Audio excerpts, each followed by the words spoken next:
Alright nerds, so let's talk about forces. So this is vocabulary for this lesson. If I just get you to pause the video here and write these down, that'll allow it to make more sense as we use these words as we go through the lesson. This is our learning goal. By the end of this, we want to really understand the concept of forces.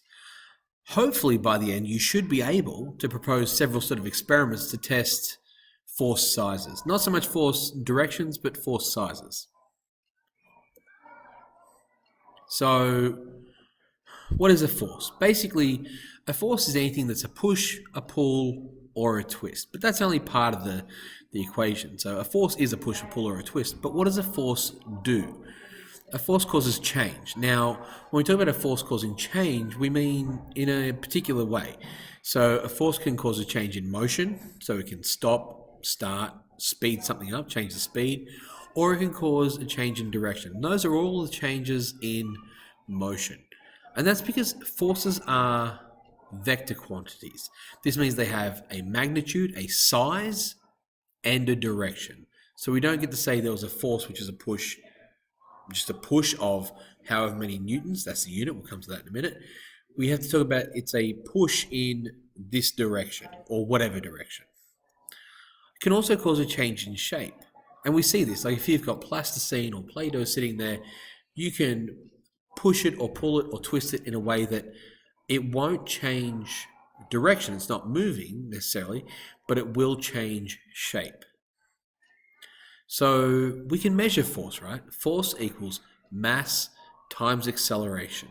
Mass is in kilograms, acceleration is in something called meters per second, which just really quickly means that if something is changing its speed, it increases or decreases its speed, which is meters per second, that number of meters per second every second. So meters per second. But that's basically the main way we calculate it in a high school setting anyway. So what is a force? Well, we measure that, so this is about measuring forces basically. The unit we use is newtons, named after Sir Isaac Newton, with a capital N for the symbol. But when we talk about newtons, we don't use a capital N. We talk about newtons, but capital N for the symbol. Same as meters has a lowercase m. Weight is actually a measure of downward force due to gravity. In fact, gravity is acceleration.